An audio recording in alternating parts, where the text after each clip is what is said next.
Okay, getting back to basics. I think it's an absolute necessity in life. I'm going to share with you my thoughts on why, and I'm going to give you some ideas on how you can actually do it yourselves too.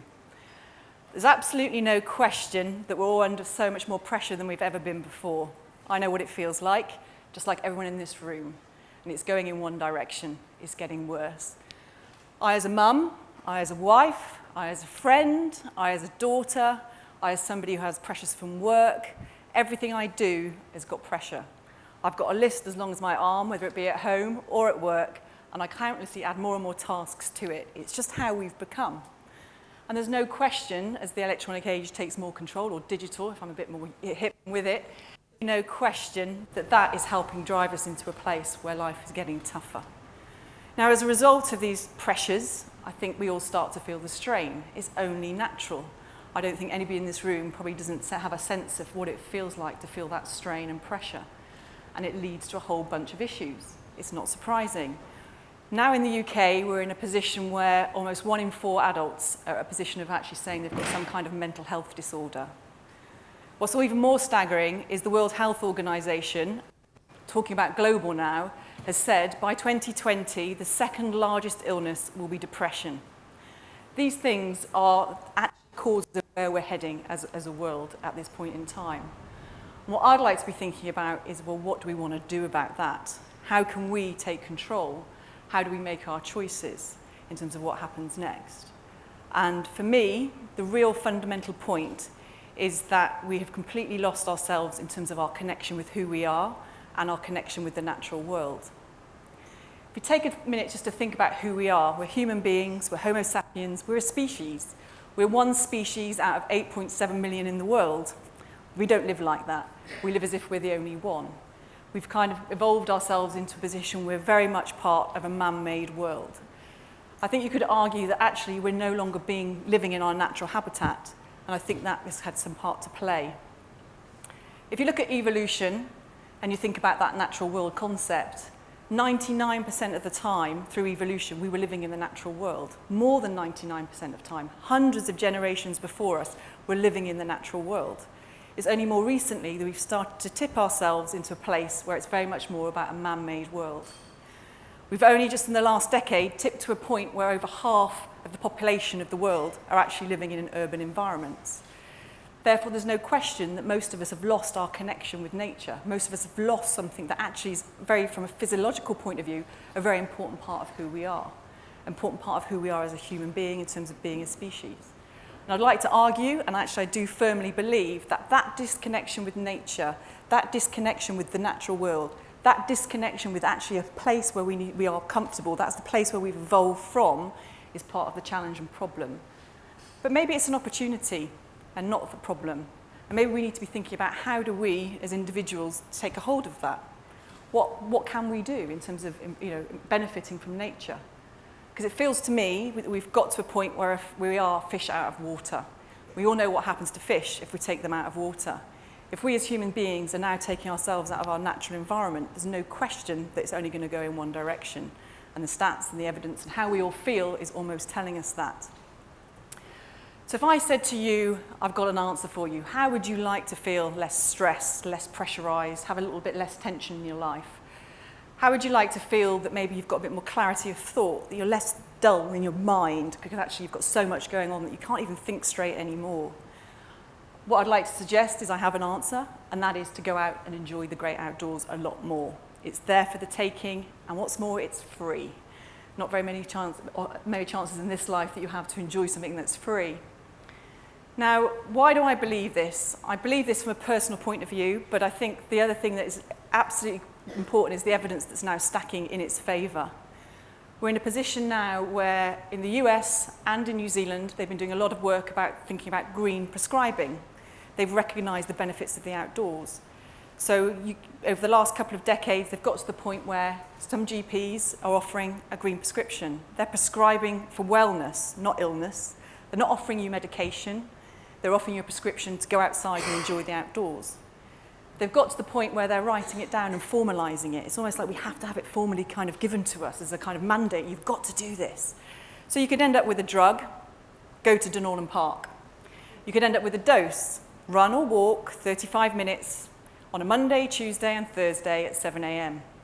And you could end up with a refill or a repeat prescription that says unlimited. It's there for the taking, it's yours. So in New Zealand and in the US, this has started to become a bit more commonplace. It's also happening in the UK. Also, social prescribing is also becoming part of the norm. And it's kind of a way that's almost edging us in the direction where I think we need to go. But the vanguard of this thinking is actually in Japan. And I've spent a bit of time reviewing this because I was interested to know what was it that they felt was why it was working. And in Japan, it's a country where most of us will probably appreciate a lot of pressure and stress in terms of work, but it's actually got very large open spaces and actually a lot of forests. 67% is forest area. And they've been thinking about how to use forest as part of the solution for them. They're a country with third highest suicide rate.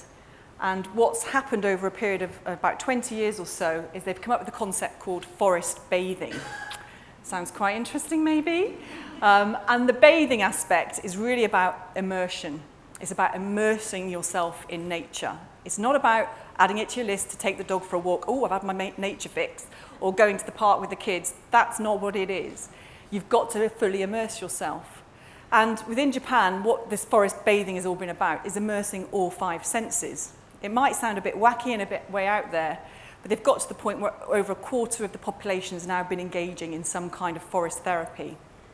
And the one thing they've been working on, which I think is everyone needs in this day and age, we all need evidence, is that evidence. And they've been able to prove that stress, anxiety, and even your immune system can benefit from this. And they haven't just been doing general tests in terms of how do you feel. They've been actually doing the scientific side in terms of looking at cells and looking at neurons and really looking at the whole physiological and medical evidence to prove it. They've got to the point now where they're being engaged by many other governments to also get engaged with this kind of concept and this kind of idea. So the thinking's there, it's starting to happen, and it's almost, well, let's go for it then. And in the UK, it's starting to drift along, but it's not part of our core policy. We hear a lot about deal with the preventative side rather than the cause, and this ultimately is just that. It's about helping provide some solution early on rather than the high cost of dealing with people once they're in that unfit or unwell state. From a personal point of view, I've kind of evolved myself, I suppose. I grew up in a town and never really had exposure to nature in the way, and by the time I got to 20, for some reason, this nature fix started to happen to me. And there's no question, it's kind of now part of my DNA. It's what I personally believe is really important. I personally suffered post-traumatic stress in my 20s, following the loss of some family members. And as a result of that, sorry, it's always the way it goes. And as a result of that, there's no question, the thing that saved me, I think, was nature. I had some mad friends who took me to Norway, skiing, in tents, in the winter.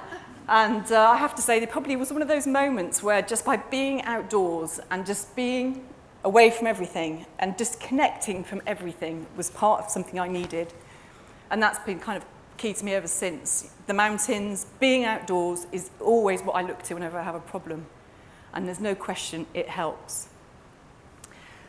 This has led on to other personal choices in my own life. Only in the last year, I've actually moved rural, which was something I was kind of a bit nervous about. My husband certainly wasn't as keen as I was, coming from Cardiff and living in London originally. But there is no question, without any evidence, because I haven't started experimenting with my family at this point, without any question, that sense of place and just being is having a huge impact on our lives. My children are outdoors far more. They're less engaged with kind of just wanting to get onto the screen all the time. There's no question it's having an impact. And then from a work perspective, I've made some choices. I'm very lucky. I work for an organisation where I can live and breathe this every day. And I'm in a situation where we get to help with this whole thing about reconnecting people to nature and actually reconnecting people with themselves. We run programs for school children. About 5,000 a year come through. They come on the back of ticking a curriculum box of whether it's, science or soils or whatever it might be. But when we get our hands on them, when they come to us, the teacher might not know this is what they're signing up for, is they have an experience with us that's about connecting them back to nature, connecting them back to being. It's not about education, it's about experience, it's about feeling something. And those children, when we have our hands on them, it's an opportunity where we kind of get them involved in the deep and dirty of nature. We show them things they may never have seen. We get that sparkle in the eye. we hope they go away with just having had a touch and a sense of something that they might choose to be part of going forward. We often have kids who are quite boisterous who turn up, and there's no question spending time outside, just getting a bit more out of your system helps with them as well in terms of dealing with the kind of behavioural issues which I encounter more and more. And we also run a programme called Grow to Grow, which is very much about supporting young people where, for whatever reason, their lives just haven't gone to plan. They've got themselves into a position where they've suffered something that's either been a trauma or they have a mental health condition that's led them to a place where life just isn't what they want. So we work with them over a period of time. We work with them out in the countryside, working as part of a market garden where they're very much doing. Again, it's escapism, I think, in terms of a task. It's living the natural rhythms of life. But alongside that vocational activity of gaining skills, we also give them a chance to have some therapeutic support that's done hand in hand, in tandem. So while they're working, they've got their therapist working alongside them, and therefore the whole thing is combined and felt and works together. And we're taking the extra step now of introducing an education programme for them, having partnered with a school. So for these young people where life has just got out of control, they can come to school with us, they can look at their therapeutic needs, and they can learn skills. And for those young people, going back to basics being the theme of this, for me, it's about the chance for them to reconnect with who they are and have the space and time to find themselves again and to be supported in that. It's the time and space to gain some basic skills they need for life. It might not be the standard skills that the government expects through formal education, but we can also support them with the basic education in terms of English and maths as well.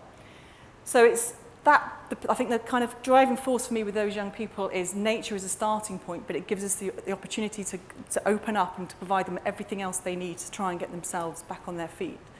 They could spend 2 years with us, at which point we very much work with them to get back, moving on, and it's very much that exit that's important to us. So for me, there's no question about the value of nature. It's not a choice, it's something that is there for the taking for yourselves. And for me personally, I would like to encourage you all, I'm going to give you all a green prescription. I might, if you want me to write it down, because you actually aren't very good at following instructions verbally, I'm very happy to. And what I'd like to suggest to all of you, and this might sound a bit wacky, but it does work. I've been doing it all morning. I've been out hanging out there. If you've been watching what I've been up to, I think there's a few people might be calling the police. But for me, it's about taking time to completely disconnect from everything that's going on in your mind. And what that means for me is go and stand by a tree.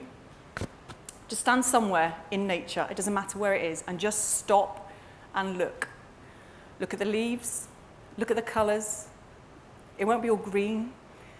When you get to spring, feel the end of a pine tree. It's not spiky at all. It's the softest thing. It's soft as a baby's bum in terms of just being the softest thing, the brightest, most vivid green. Look at a bird as it passes by. The thing that always amazes me is how does a bird's legs hold that mass on it? Watch that bird. Look at its feathers. Look at its plumage. Look where its eyes are. Why are they on the sides?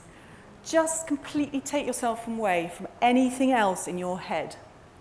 And it's been proven that if you do that, and if you use nature completely to stop thinking, it helps you recharge.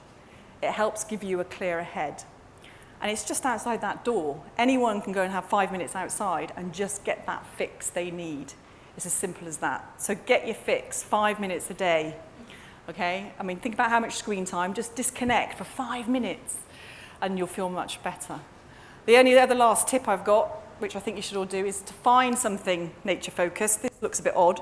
This is a bit of wood I picked up off a beach probably about 25 years ago.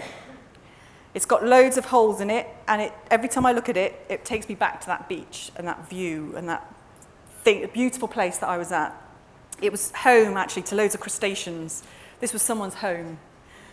I didn't steal it and then take the crustaceans away. It got to this point by then. And for me, if I'm having a bad moment, my house has got loads of strange things like this in it. I always have a look at it and I just stop and think. It takes me back and I just kind of reconnect with that, and that grounds me and gives me a bit of headspace.